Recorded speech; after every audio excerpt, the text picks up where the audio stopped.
Alpha. Omega.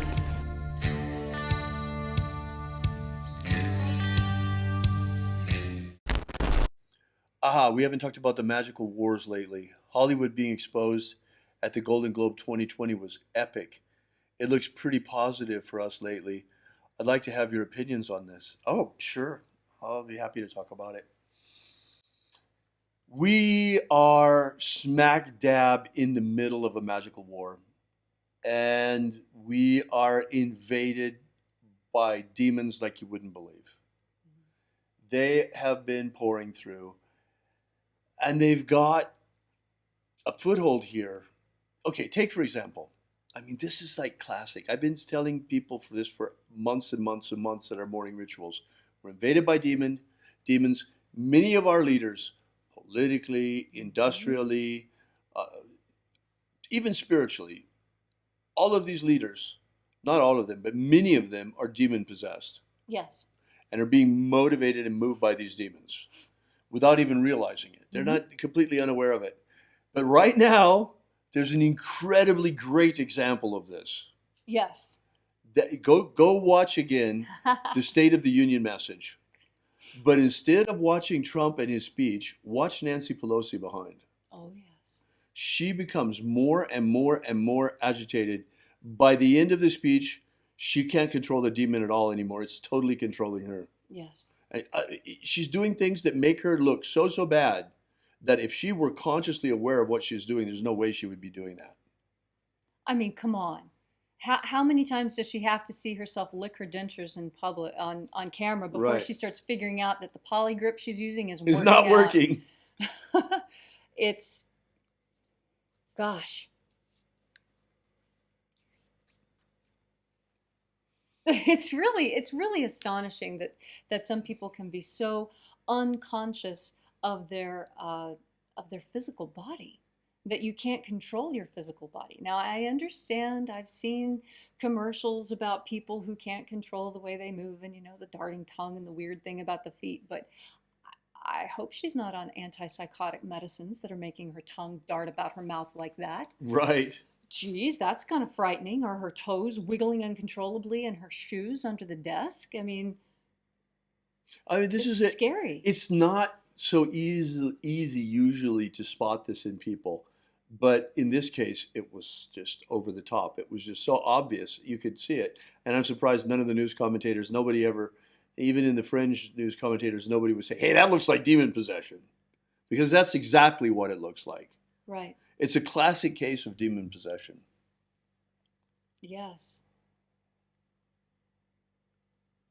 So, the problem is, we've been in this war for a long time, and we've been getting our asses kicked for centuries Right. because of the fact that the black magicians have been using some really diabolical stuff.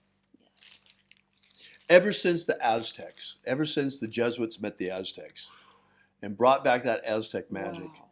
there's been human sacrifice going on. Mm-hmm. And all of that energy of human sacrifice is formidable.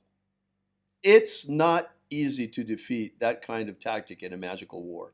Certainly, we're not going to stoop down to their methods. Oh, That's not who we No. are. No. We don't kill people just for magical power, unlike the black magicians. But what's very interesting, it was just a theory a couple of years ago, but it sure looked like the best way to counter the power of demons is with the power of the greatest exorcist who ever lived, Jesus of Nazareth. Yes. So that's why we chose specifically this magic, and it's one of the reasons we chose specifically this magic, and have been using it to establish human freedom worldwide. In this way, we are not fighting against the black magicians. We're not fighting against the energy of human sacrifice that they're throwing at us. Right. But instead, we're using the energy of the sun itself, Yes. the God force energy streaming from the sunrise every morning to free humanity. That's a huge energy. The energy of sunrise, harnessed using the magic of Jesus, is strong enough to defeat the human sacrifice of the black magicians. And that's why we're at this turning point. Yes. For the first time in centuries, we're winning, folks. We are winning this war. We're kicking their butts instead of the other way around for a change. And we see that all over the place. And another thing is that, another thing that we have noticed is that everything that we have asked for in the morning rituals has happened. Yes. Every single thing. Yes. It's almost spooky. We're very careful with what we ask. We're very careful what we ask. Oh, thank you so much, Irene. She says, you guys so rock. Golden Dawn will win. Thank you. That's so sweet. It's not just the Golden Dawn. We have powerful, powerful allies. There are Christian prayer warriors across the nation that are praying for the freedom of our country and the success of our country, and that things will go well. But we're doing the best that we can too. We were talking about it this morning. I was asked by Leo Zagami online. You may have seen the figure, the episode. He asked me, "Well, is prayer not enough? Why magic?" Right. Of course, prayer is great, but that's like asking, "Isn't the infantry enough? Why do we need an air force?" Right. Because really, that's where the magic of Jesus does come in, because it's the magic of the angels, of the legions of angels that he commanded. Yes. And they're here. They come every morning. Every single day they're here. We live in the presence of those angels all the time here at Columenge. They come and they go constantly. And we're in communication with them.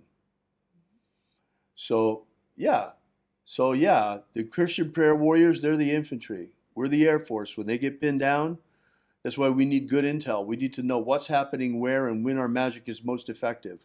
That's right. So we can act to help. In the moment. And luckily, we've been given really, really good intel lately.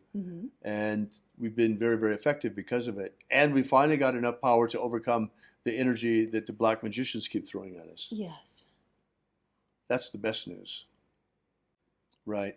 It's incredible. I mean, go look and watch the movie They Live. Yes. It's a good one. We tried in our last video to include a short section of it, and they copyright struck us immediately and slammed the video down off of Facebook like you wouldn't believe. But yeah, take a look at They Live. It's very, very interesting because that's kind of similar to what we've got. We have these demon-possessed people that are walking among us looking like normal folks. When they're not. Right. There's very, very little of them that is left. In some of these people, there's only the demon left. And you can really see it in those people. And some of these people, most of the time, they have the demon under control. But in extreme circumstances, like what happened the other night with Nancy Pelosi was not in control at all. The demon was in control of her. Absolutely. She was being ridden right there in front of us. Right. Now that's something that's very different too. This concept of being ridden actually has no place in high magic. Right. This is a voodoo concept, folks. The voodoo practitioners use magical methods in order to be ridden by the lower, where they lose control completely and the lower are just manipulating them. They become totally the instrument of the lower. Right. Well, the Golden Dawn actually prohibits this. Yes, specifically. Specifically, that we swear not to put ourselves in such a passive state that one will lose the power of their will in the moment. So they were thinking more about mesmer and that sort of thing at the time. Right, right. But it fits very well with the voodoo craze that's going on. Was going on. Was going on in Wicca, especially. Yes, especially in Wicca. Yeah. And it's really because they have this concept in Wicca of drawing down the moon and drawing down the power of the goddess and the god. Well, that's fine if what you're doing is using a technique like the Assumption of God forms in the Golden Dawn. And then at the end of it, you take them back off. But these people putting on these God forms and never taking them off, and they're doing it not like we do, interacting with the God forms, but they're doing it like the voodoo practitioners do, allowing themselves to be ridden. Yes. Causing all kinds of problems. Yes. And it's really leaking out into Wicca and causing problems because They don't understand that, and I'm going to let a little secret slip. Almost all the founders of Wicca were Golden Dawn practitioners. So there's so much Golden Dawn magic in Wicca that if you were ever to pick up a book and start going through it, you'd say, oh, well, this is that, and this is that, and this is that, and this is that. Why did they just change everything? Why didn't they just do Golden And you've got two layers of influence. You've got the Crowleyan influence, unfortunately, Golden Dawn information filtered into Wicca through Crowley, but you also have Dion Fortune's influence. Yes, and Dion Fortune was wonderful. She very carefully went through with a fine-tooth comb and picked and teased out all of the influences of Crowley as much as possible. And that influence, which seemed too deeply ingrained, she showed how it was not only fully borrowed, but it wasn't even his idea to put it in there.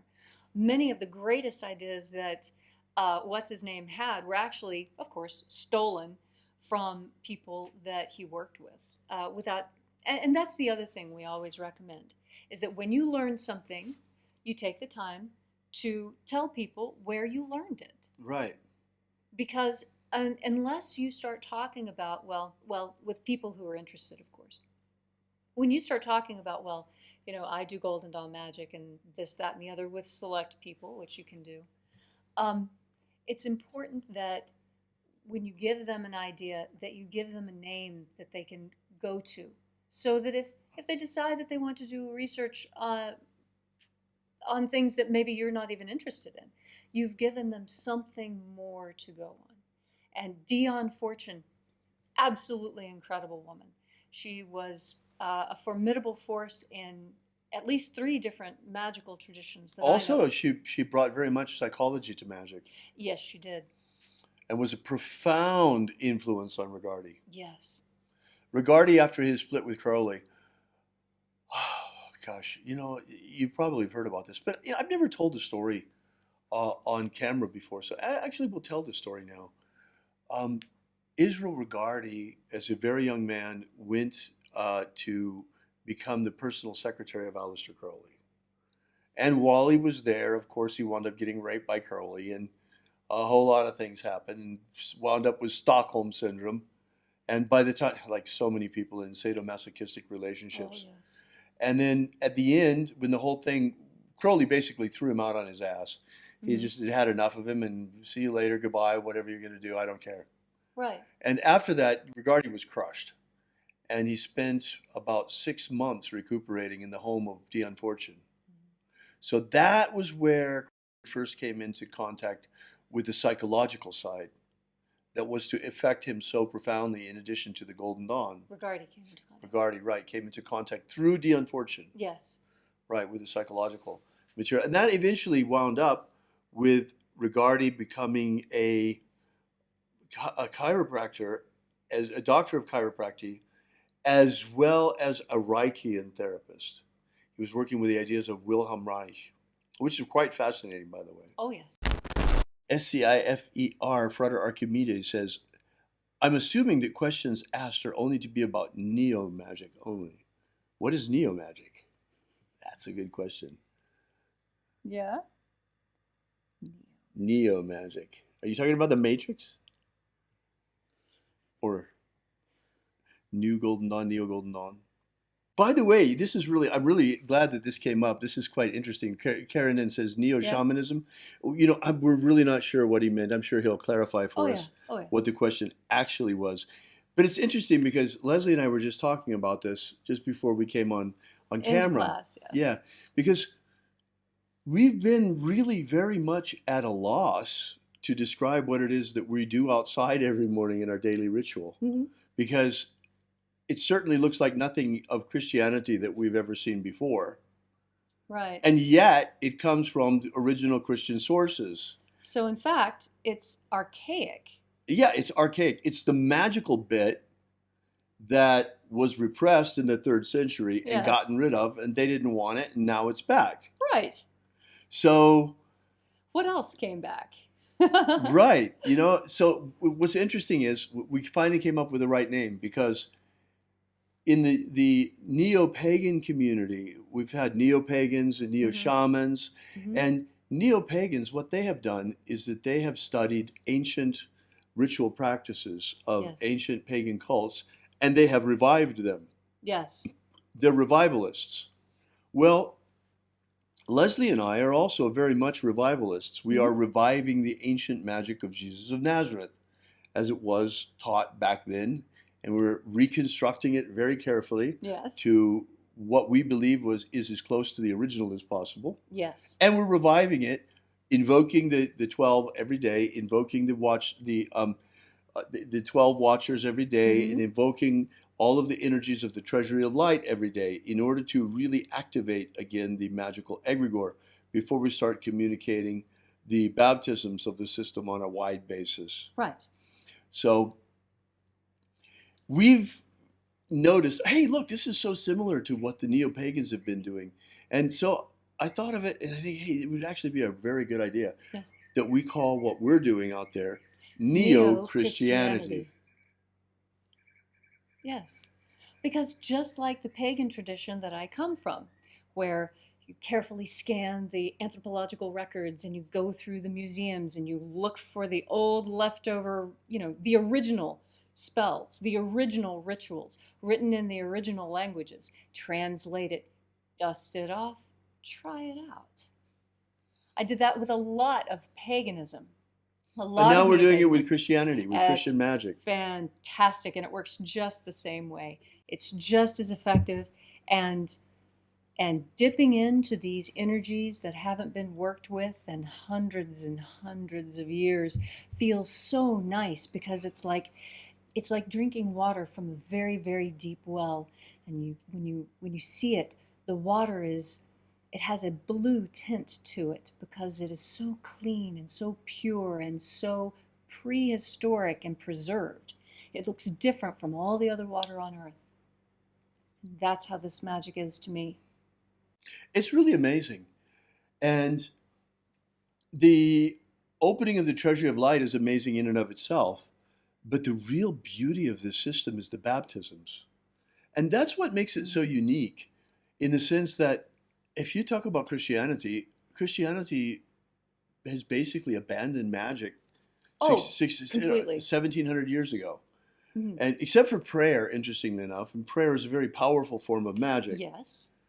Now, but the magic of Jesus and the whole notion of Jesus as magician was deliberately stomped out Yes. because the people of the day saw Jesus as a magician. Almost everybody did. And when the Christians Hmm. were trying to proselytize, oh, you mean Jesus the magician? No, no, no, no, no. We're talking about Jesus, the Son of God. Well, yeah, but Apollonius is son of God too, and I heard he's doing all the same stuff that Jesus is doing. So what have you got that's different? So they had some problems. Hi, Greg. Hi. Neo Judaism, Greg says. Good idea. Yeah. I'll Okay, say. Neo. Or Meo Judaism. That's great. Oh, that's great. Neo Christianity. Yeah, Neo Christianity. Why not? Uh, I like it. It's a very mhm. accurate description because Neo Christianity carries with it the idea of the revival of an ancient practice Mhm. and the reconstruction of ancient rites. And that's exactly what we're doing. Yes. Yes, it is. And it needs to be done. Christianity has many times over gone into new areas and absorbed new techniques into Right, itself. And this is no different, except this is more like Christianity coming home to right. its actual roots. You know, I like the idea of Neo Christianity because, in contradistinction, because, for example, in the Bruce Codex, there's absolutely nothing about the Eucharist ritual. Never, nothing, Not at nothing, all. nothing. It's completely missing. It's just not there. Instead, there are other sacraments. Oh, yes. The baptism of the waters of life, the Hmm. baptism of fire, the baptism of the Holy Spirit. These are the three primary sacraments of Neo-Christianity. Yes. It's very exciting. It is indeed, especially now that we come up with the name. Right. Well, because naming things is important. In fact, naming things is the first way that language really became established. Right. You know, what is that? Well, it is called this. Well, how did you come up with that name? Well, I don't know. Well, they say that because everyone says, well, the neo-pagans, it's not like original paganism, it's new, it's neo-paganism. Right, right. Okay, fine. Well, then what are you supposed to call a religion that was a part of Christianity 2,000 years ago and yet has been missing for, say, a millennia and a half? Right. So and is reconstructed and revived. Obviously, it's neo. Yes. So, neo-Christianity. Well, that's about it. Thank you so much, folks. Really appreciate your being here. And remember, have faith and expect a miracle. May your magics work better than expected.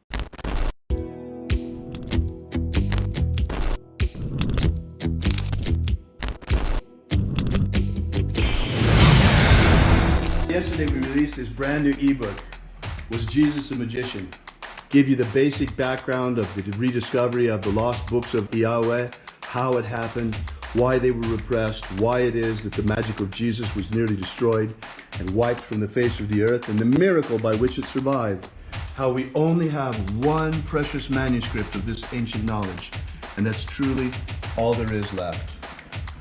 Well, maybe in the Vatican they have it, but they're not about to give us that to fill in the little gaps that we've found.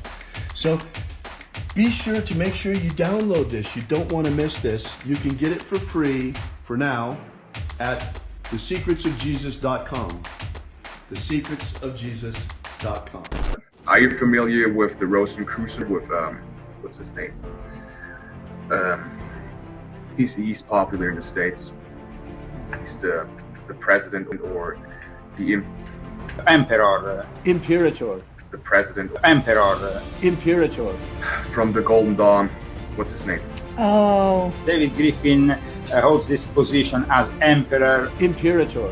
David Griffin. David Griffin. David Griffin. David Griffin. David Griffin. Have David Griffin. I saw an email yesterday that he sent out about, there's a magical war going on. The Mage War. Demons of the infernal realm. All of them. There is really a magical war going on. The Mage War. There is a guy called David Griffin who is heading all these magicians. David Griffin is S.L. McGregor Mather's present successor. David Griffin. David Griffin. David Griffin. David Griffin. I'm Golden Dawn Imperator David Griffin. David Griffin. David Griffin. David Griffin. David Griffin. Now David Griffin. There's a magical war going on. So there is really a magical war going on. Alpha. Omega.